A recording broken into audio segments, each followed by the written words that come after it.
And this is where our stress comes from, I believe. As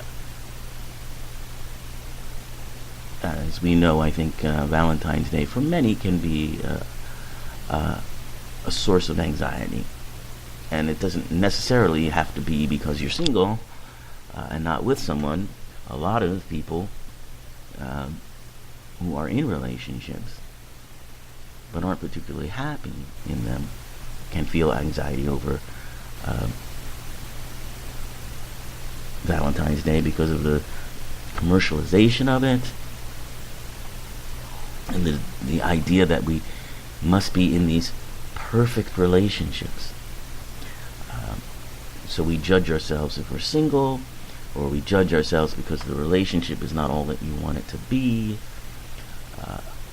And these come from, unrealistic expectations.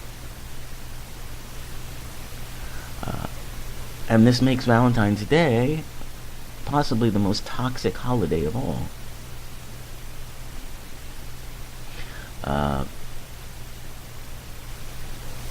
You try to make these plans, and you put so much into it, and there's so much expectation. If something goes wrong, well, oh my goodness, that could wreck a relationship, can it?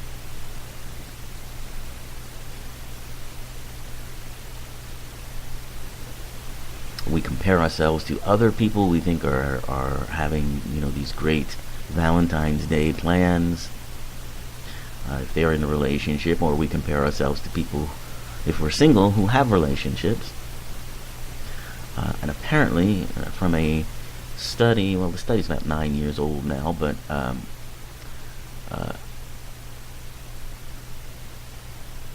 CNN studied Facebook relationship statuses and found that the highest rate of breakups occur right after Valentine's Day.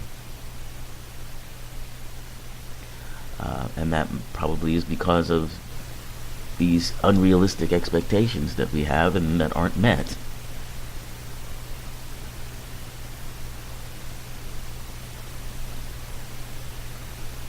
So I think that if you're having some negative feelings about Valentine's Day, it's time to understand that you can empower yourself to deal with this.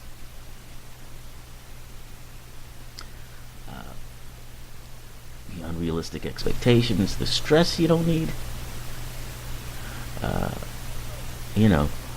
We've just gotten through Christmas and New Year's Eve and all of this stuff, and here comes Valentine's Day, and if we're in a relationship, we're expected to pull off some great things. If we're not, we're down on ourselves for how come I don't have someone in my life.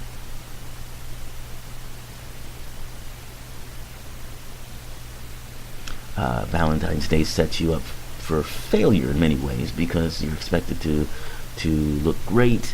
You're expected to buy perfect gifts. You're expected to have these great experiences, and it can just all fall apart. Valentine's Day can trigger some very serious, depressing and anxious thoughts. With everyone curating their social media feeds and showing off their Valentine's Day special activities, you can feel like you're the loneliest person on the planet if you allow yourself to. You might start thinking thoughts of unworthiness, that you'll never find someone to love or someone who will love you.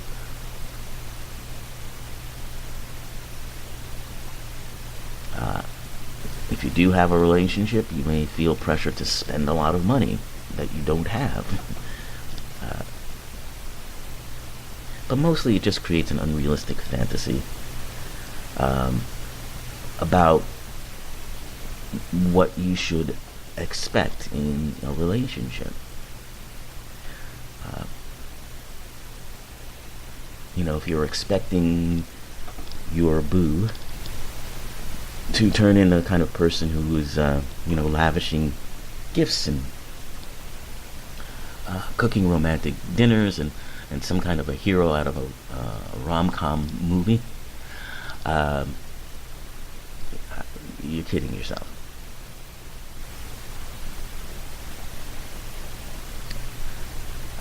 And it's not helped by things like shows on television like The Bachelor.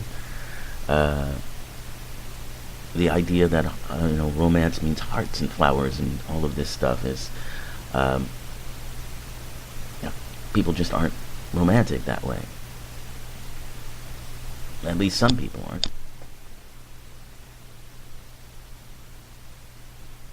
Uh, and it can be for a variety of reasons. People get preoccupied. People have bad days. Um, Sometimes people just don't know what to do. And then, of course, there are the gender roles about the man being the pursuer and the woman being the pursued and all of this kind of stuff. Uh, the idea that women care a lot about Valentine's Day and men are prone to forget it, um, inevitably angering their partner. Uh, that's the whole idea of the sexism involved in Valentine's Day. So I would say there's a different way to look at Valentine's Day. And that is what I hinted at before. That is having a more expansive view of what love means, rather than kind of shrinking it down to this very narrow and limiting idea of romantic love. And I'm going to do a meditation at the end of this program to hopefully help you get in the mood for that. But before we do that, I want to talk about monogamy, because that's something that the whole concept of courtly love and Valentine's Day is built on. It's not a natural state for human beings to be in.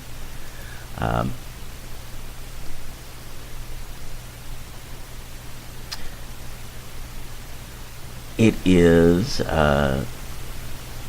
in fact, according to researchers, is we are more like our ancestors, or the chimps and bonobos from whom we evolved. We are more similar to that than we are this idea of courtly romance. Bonobos are very promiscuous, and they have sex to bond as well as to reproduce.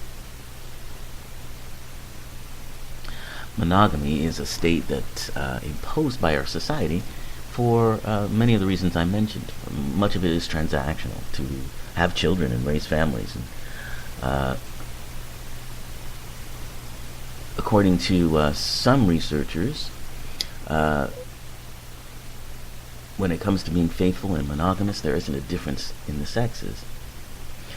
Men are often thought to be more promiscuous than women, but there's no real research to back that up. We have this concept of men are from Mars and women are from Venus. But actually we both are pretty much coming from the same place.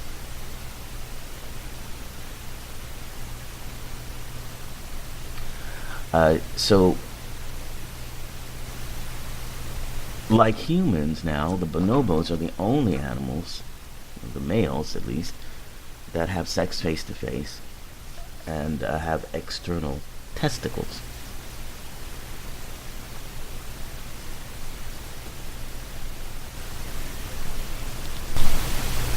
And there's a reason for that. That must mean that,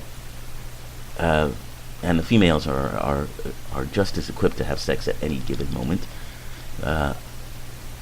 and they're capable of engaging in sex for 90% of their menstrual cycle, interestingly enough. Sex for bonobos and chimps is a form of bonding, and they don't restrict that bonding to just one partner for life.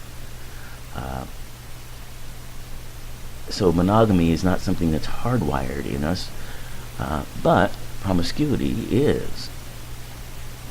The exclusivity that monogamy brings really comes about in wanting to raise families, and people accept that that this is the right way of being, and it just simply isn't.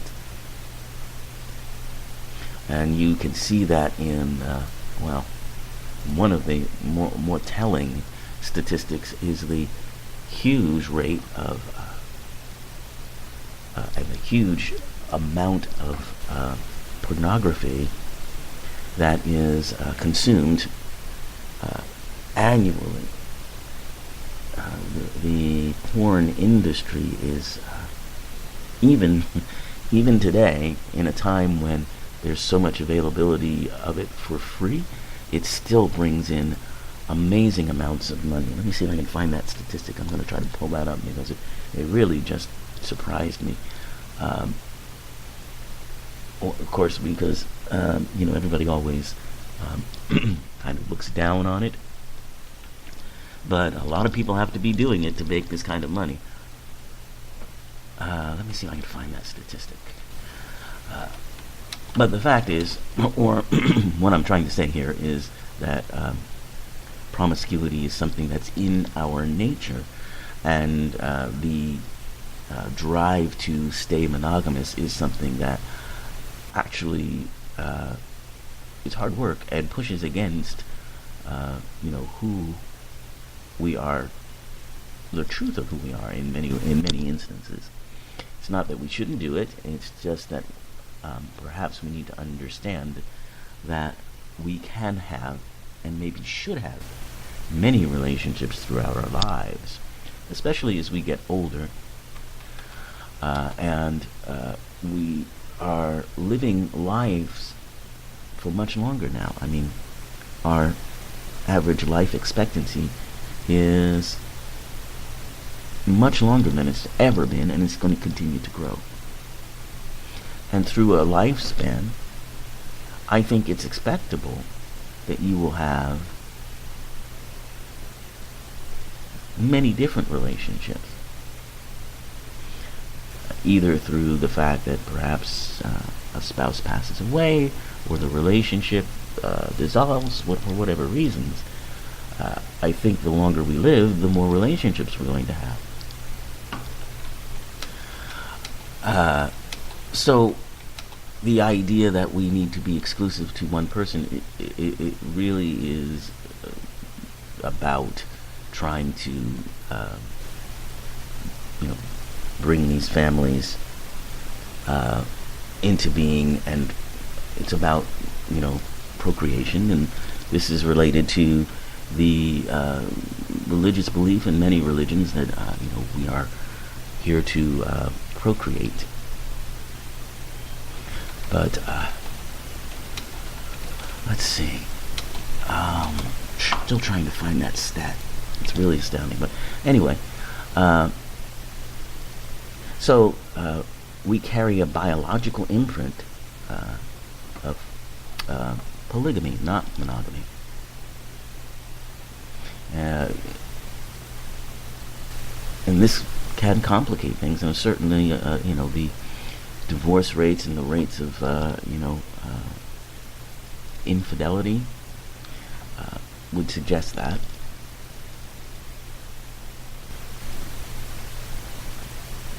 And throughout history, most human societies were polygamous.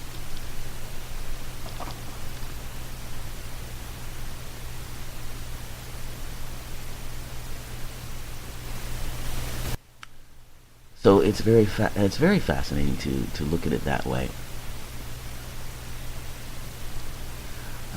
And we've certainly been seeing a lot lately in the media about people who live uh,